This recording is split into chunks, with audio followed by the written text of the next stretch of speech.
Hey Charlotte, I'm good. How are you? Yeah, I'm well, thank you. I had a very nice weekend. I went for a wild swim. Oh, what's a wild swim?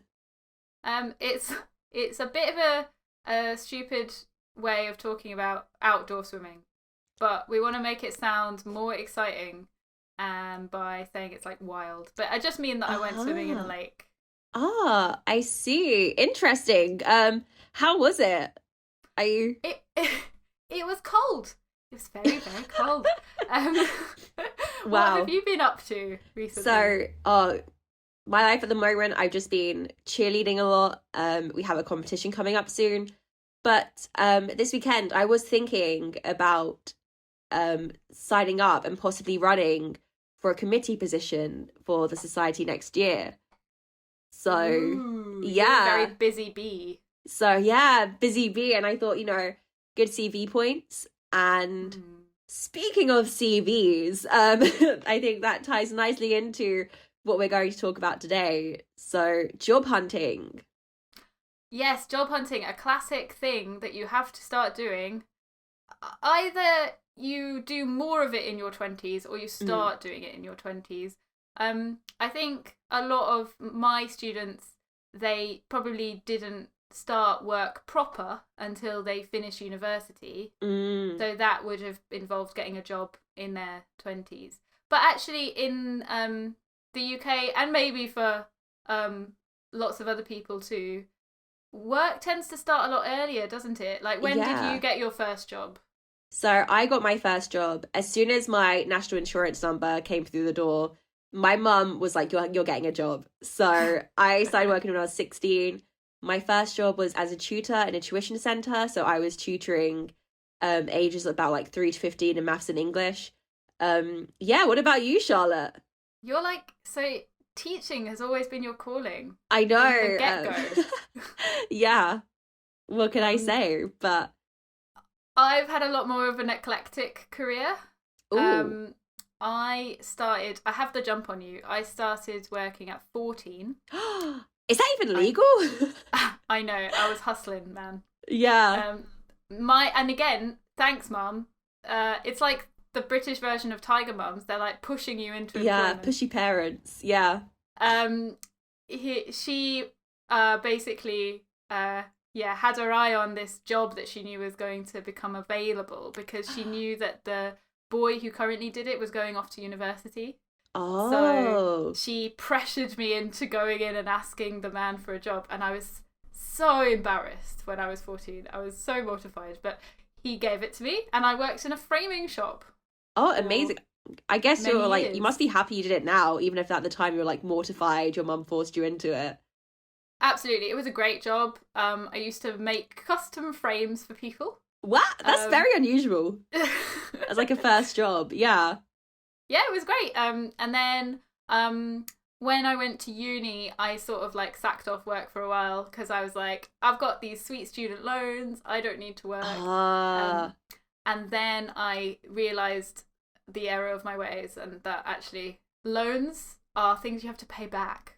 Who Oh, knew? yeah, yeah. That's a big thing. But no, for me Yep. at uni, I feel like that's when I really kind of started dabbling in like anything and everything. So while I was at uni, I was still tutoring. I also had retail jobs. I was a copywriter and blogger at one point. And I even worked on a TV show. So Ooh. Yeah, yeah, I like the TV show thing especially. That's yeah. pretty cool. It's on Netflix if you want to check it out. You'll see my name in the credits. I was just a humble Ooh. runner, but it was a great experience. And again, CV points. So for me, while I Yeah. was at uni, I was just so like, I need to like really buff up my CV and just really, get the experience for when I graduate. But Yeah, absolutely. And I was the same. And I kind of had these weird jobs that sounded kind of more impressive than they were. mm. Um, like I was a museum like assistant. Basically, Ooh, though, I was working in a cafe in the wait, museum, and I was an archive assistant, which basically involved me watching old VHS tapes and converting them to like digital format. but I had to watch them to convert them. So I watched films and I got paid for it. I mean, that's quite a cushy job, I think. So yeah, and then I also did waitressing and stuff, but I did find when I graduated, it didn't matter like how much I felt like I was prepared. I did a humanities degree. I did English literature. So the reality was, when I did graduate, like job hunting was a nightmare because my degree wasn't vocational, so I could kind of do anything and everything. And my experience was so varied that it was really hard to kind of find a focus and to get people to recognize, like, you know, that this was something that I was really experienced for. If that makes sense. What about you? What was it like when you graduated? See, for me, I already had a job lined up for when I graduated. So I applied for like a program to teach English in Korea. So even before I graduated, I knew I had a job there for me. So obviously, like, provided I'd graduate, because I needed a degree to do this job. So I feel like I was quite comfortable, not comfortable, but like I felt a bit more secure than I think most people are in that position. So I think that's why a lot of people do like teaching English abroad, because, you know, it's something to do after you graduate and you can travel. But for me, the big problem was when I came back from Korea, back from teaching English to the UK, and I kind of had a couple of months where I was like, oh my God, what am I doing now? Like, where do I begin? And especially because it was still kind of COVID times. So, I mean, in the UK, we basically had like no regulations at that point, but it was still very much like looking for jobs during COVID. It was tough. Yeah. And looking for jobs is tough at the best of times. Like, I remember in the times when I've had to job hunt, you're frantically on Indeed, which is the leading job website in the UK. And basically being on Indeed is like your second full-time job. You're just scrolling forever. Yes. And I don't know if you've had this, but one thing that really, oh my God, it really gets on my nerves when you're applying for jobs, and you know, they'll like ask you loads of questions and you basically have to rewrite your CV. And then at the end, they ask you to submit your CV. And then you're like, I've just written it twice. Like, what was the point of that? They make you spend like half an hour filling out bespoke application forms that just are the same things as your CV. It's so infuriating. Oh, literally, it drives me crazy. And then you do that and then they never respond to you. Oh my God. I have a story about that. So yeah, it's very common for companies to just like ghost you completely or respond like very, very late. So I remember when I was in Korea, I must have been, I think when I was like 22, I got a reply from a job I applied to when I was like 18, 19, which was in like a shop in London. And they said, oh, we consider your application, but, and I was like, dude, I'm not even in the same country anymore. Like, what were they thinking? So it's crazy. Yeah, maybe a bit late, guys. Yeah. A bit late.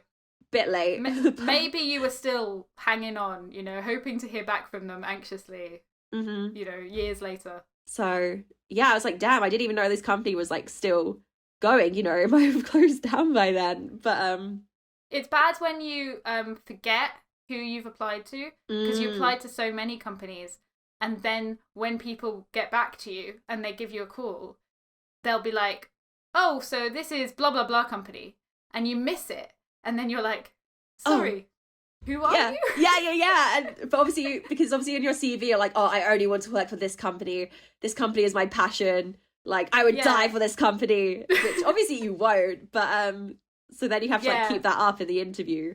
In reality, you had a copy and paste job going on, and then you can't remember who they are, and you're kind of trying, while you're having this conversation, you're trying to subtly work out which company this is and if you can remember.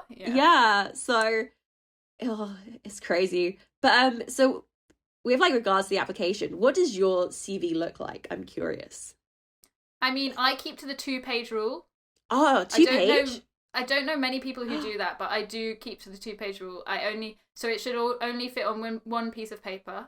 Yeah. And then I have a version of a CV that's like all of my work experience, but I rarely submit that.